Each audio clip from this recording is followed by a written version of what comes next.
ভাই আমরা অবশেষে চলে আসলাম মোহাম্মদ সাইফুল মিয়ার মুরগি ফার্মে। তো দেখতেই পাচ্ছেন এখানে অনেকগুলো মুরগি আছে। ভাই আপনি এখানে কয়টা মুরগি আছে? এখানে 750টা মুরগি আছে। আপনি কিনেছিলেন কয় টাকা করে যখন বাচ্চা কিনেছিলেন? 50 টাকা পিস। 50 টাকা পিস। তো আপনার এখন খাদ্য কয় টাকা খেলেছেন এই পর্যন্ত খেলাইছেন যে? এই পর্যন্ত 49 টাকা খাদ্য বস্তা খাইছি। এটা দাম কত হবে তাও? এক একটা খাদ্য বস্তার দাম হচ্ছে 3350 টাকা। 3350 টাকা। তাহলে আপনি মোট কয় বস্তা খাদ্য খেলাইছেন? 49টা। 49টার দাম কত হবে? 1,63,000। 1,63,000 টাকা খাদ্য খাওয়াইছেন। হ্যাঁ, তো এগুলো মুরগি এখন কয় কেজি করে ওজন হবে? 1 কেজি 2 কেজি 200 গ্রাম হবে। তা আপনি কি এই মুরগিদের কি পানি টানি দেন না? পানি দিয়ে 3 বেলা খাবার পানি সব দেই। পানি সহ দেন। হ্যাঁ। তো আপনার নাম কি? আমার নাম সাইফুল ইসলাম। আপনি কোন গ্রামে থাকেন? কর্মপুর পাড়া। আপনার জেলার নাম কি? জামালপুর। জামালপুর জেলা। আপনার থানার নাম কি? দেওয়ানগঞ্জ। দেওয়ানগঞ্জ থানা। তো চলুন আমি আপনাদেরকে পুরো ফার্মটি ঘুরিয়ে দেখাচ্ছি। তো ভিডিওটি পুরোটুকু শেষ করবেন। তো এই দেখতে পাচ্ছেন মুরগি, এই যে মুরগি,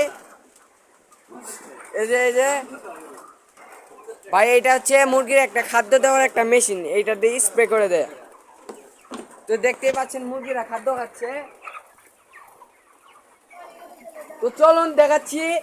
আমার এই চ্যানেলটিকে অবশ্যই সাবস্ক্রাইব করে রাখবেন। ভালো ভালো ভিডিও পেতে চাইলে অবশ্যই চ্যানেলটিকে ফলো করে রাখবেন। তো দেখতে পাচ্ছেন ভাই মুরগি, শুধু মুরগি আর মুরগি ভাই।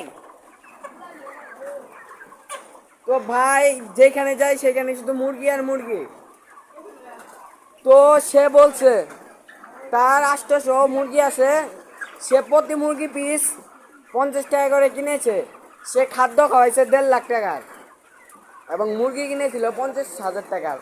তো মোট মিলে তার 2 লাখ টাকা খরচ হয়ে গেছে। এবং তার উঠবে কত টাকা এবং লাভ হয় কত টাকা, চলুন আমরা তার কাছ থেকে শুনে নেই। তো ভাই আপনার এই ফার্মটা দিয়ে কিরকম লাভ হয়? লাভ মুরগি হচ্ছে কাঁচা বাজার। যদি ওরকম কম দামে বাচ্চা কিনা হয় বা বেশি দামে বিক্রি করি তাহলে ভালোই লাভ হয়। আর যদি তারপরেও আপনার মানে আপনি যে এই মুরগির বেচটা পাল্টাছেন, আপনি এই বেচগুলা বেচলে তা কত টাকা লাভ থাকবে আপনার পকেটে? এখনকার তো মুরগি বিক্রি করার পরে কখন যে এত টাকা লাভ হবে বা এত টাকা লোকসান হবে। আপনার জানা নাই? এখনকার তো মুরগি মানে এখন তো সেল দিয়ে নেই, আর ওরকম দামটা এখনকার আমি জানা নাই যে এত টাকা দাম আছে। মুরগি গড় হিসেবে অত টাকা আমার লাভ হবে বা লস যাবো। আপনি এই মুরগি ফার্মটা কয় বছর থেকে করতেছেন? এখনকার এই জায়গায় করতেছি 1 বছর হলো।